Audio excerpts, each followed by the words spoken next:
Hey guys, you know that little small game no one knows about called Rainbow Six Siege? Yay! Well, someone copied it and made it for VR. Okay, maybe not copy, because here it says the act of reproducing or imitating something typically without authorization or originality, often done with the intention of claiming it as one's own work or idea. Alright, that sounds a little harsh. Let's say inspired. They took inspiration from two games, Rainbow Six Siege and Counter-Strike, and I'll show you all the similarities in a bit. Alright, so here's the funniest comment of my last video about Broken Edge. Bro said, as part of the Edge competitive community, I approve of this video. Really glad someone who's part of the Edge community is watching my videos for sure. If you want your comment in the next video, say something funny relating to this video. Anyways, people in this Rainbow Six Siege VR game called Breahcers are hardcore military machines, people with guts and grits to handle any situation thrown at them. Just keep walking, Arthur. Damn, bro, let me get a cheek. Yeah, get a cheek, get a cheek. Get a cheek, bro. He has no idea too, that's the craziest part. I found this game while searching up how to make AI friends on YouTube, and I had to hit one of these.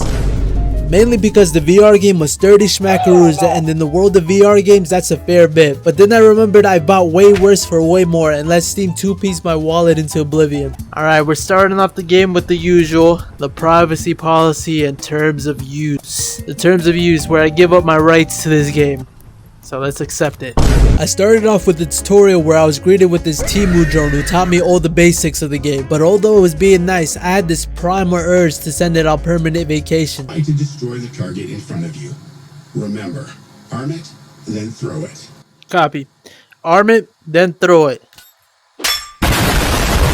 Yeah, so this Temu drone was teaching me, but as time went on, the mechanics and features got more and more amazing. Alright, so first it taught me how to shoot. Yeah, boring. Obviously, if you played a lot of VR shooters, then you already know how to do that like the back of your hand. Then they taught me all the gadgets that can be used in attacking and defending rounds. For the defenders, there are trip mines you can place on most surfaces that explode and hurt attackers when they walk through it.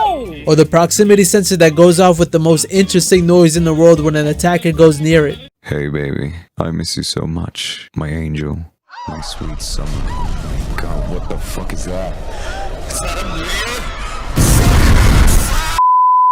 For the attackers, there are drones, but no, these aren't the same RC car drones you use in Rainbow Six Siege. These drones somehow grew wings and now are able to fly. Yes, ladies and gentlemen, they evolved and I had way too much fun flying them around. And the cool thing about all these gadgets is that you don't need to be a certain character to use them like in R6. Anyone in the team can use them. Obviously, with a certain supply of gadgets available on the team. After all the gadgets, the drone took me into the next part of my training, which was vaulting, which is where things started heating up for me. I never vaulted in VR before and it was really cool for me for some reason. Next, the drone took me and showed me the mechanic. This is where I solidified that I did not just throw $30 into a fire pit. This is where the fun starts. Rappelling. Oh wow. The mechanic was repelling and I had way too much fun playing around with this. I went up and down and sideways, and the best part, I could knock down the barricade while midair on a zipline and vaulting like it was Siege. After the tutorial, the drone said bye somehow, and I immediately went on to multiplayer to try out everything I just learned. I wanted to talk about the community. First thing I want to say is that it's really huge. I don't know the exact numbers of players playing at this time, and I'm not going to say anything because the last time I calculated, I got roasted in the comments after I pulled out a Steam chart. Anyways, there are enormous amounts of people playing, for a VR game that is. And then I somehow ended up playing against Breacher professional players, but I'll get to how I ended up in that predicament later on in the video. I say the community is pretty big because each game I played, I felt like I was in a different country. Voilà, je me pose, je le laisse arriver, il y a toujours une petite seconde où le mec il, tu sais, il hésite, je sais pas. Oui. I also heard some people from England and Ireland. Obviously, most of the servers I joined were from the US, but my point is, Breachers seems to be loved all around the world. And playing this game made me realize there are two categories for Breachers players. First off, those individuals who demonstrated monkey-like conduct. Yeah, you're in the call. Just stay in the call. I'll let him know what you say. Austin says he likes like straight up huge built muscly men. Well, damn. Give me the look, bro. Give me the look. And then there were the war machines who took the game seriously, like these guys beefing over here about winning and who gets more kills. And I two, don't see you winning. I can't hear them if you're You have no talking. kills. Get this, Bro, get do you this. know how many kills I have in this game, bro? Get the gun on ping 5. Zero? You can Way get it. more than you. Assault rifle. So I meant 1.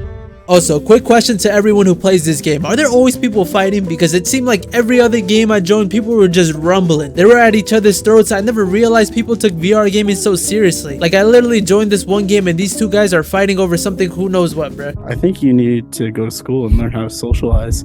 Oh, I know how to socialize. I have like 1,000 friends. No, you don't. Anger issues and being obese means you don't know how to socialize. Not obese. It means Oh, yikes. So let's talk about the game itself and design. This is where I'm gonna talk about all the similarities between Breachers and R6/CSGO. Mainly, I would say it's 94.27% R6 and the rest Counter-Strike. The only thing resembling Counter-Strike in this game is the buy menu and having to spend your points carefully. Other than that, the gameplay is literally R6. You really have to understand that the enemy can come from anywhere in this game. That's why I hid like a little girl and sat in corners hoping someone will push out most of the time. It's a team game where you have to strategize defending and attacking. Most maps usually have verticals like hatches just like in R6. There are gadgets just not as fleshed out like they are in R6. The literal main game mode, Bomb, is really the main standard game mode in Rainbow Six, where the defenders are the terrorists who planted bombs and the attackers are the people trying to defuse the bombs by putting down an EMP. Unless you've been navigating life with a blindfold the whole entire time, you can clearly see that this is a literal inspiration on Rainbow. Now, it does not take away from the game. The developers who made the game obviously put a lot of inspirations into it, but put their twist on it. The game is literally a VR only game. The guns are satisfying to use, the gadgets work well, and they made it to VR standards. Anyways, that's enough of me doing cartwheels in the tip. Let's get to the guns.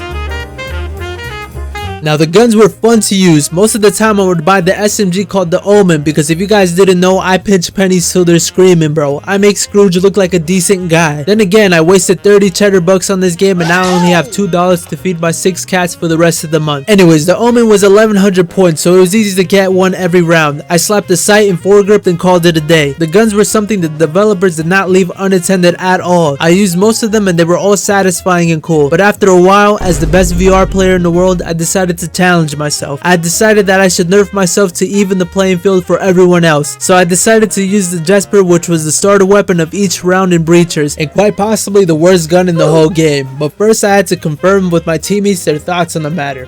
What would you think if I used the starter pistol the whole game? I think you're a crazy guy.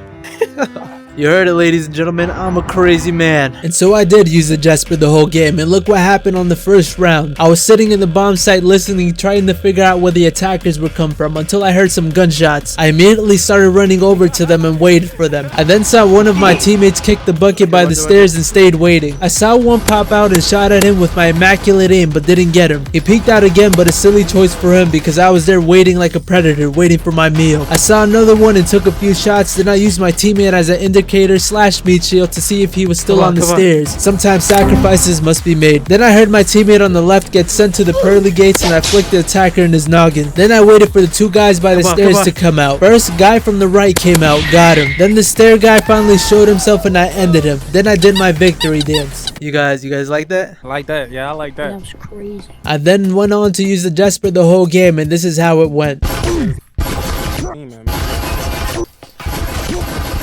I started thinking this game is really good and was thinking about wrapping up my recording until I heard this.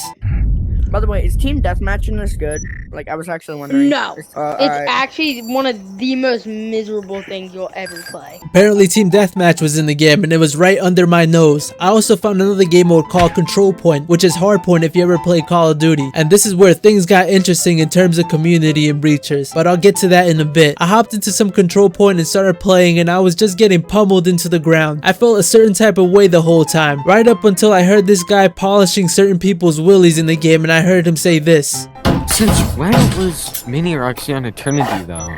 I thought she was on Beaver Tail. Then I was like, these sound like very professional team sounding names. I was like, no way I'm playing against professional players, and how did I end up here? And then I straight up asked him if they were and he said, Yeah, they are. Very competitive. So apparently in Breachers there's something called VRML or Virtual Reality Master League, where usually the best players make teams and compete in tournaments. From what I could find, I was in the lobby with Ninja Tim and Cosmos that were from a team called Infinity. There were others too, but I couldn't find what team they were on because they had alt accounts, I suppose. Anyways, they were really good, as you can see. They gave the best VR player in the world a serious whooping. They really had a good aim and were moving around so crazily, breaking my neck and arms most of the time. After getting back shots, I ended it right there. I had no way of beating those freaks. Breachers was fun and a very cool game, and I recommend it to those who like Rainbow Six Siege. Anyways, thanks for watching, guys, and if you want to see Ready or Not in VR but with Roblox graphics, just watch this video. Also subscribe. Thanks, guys. See ya.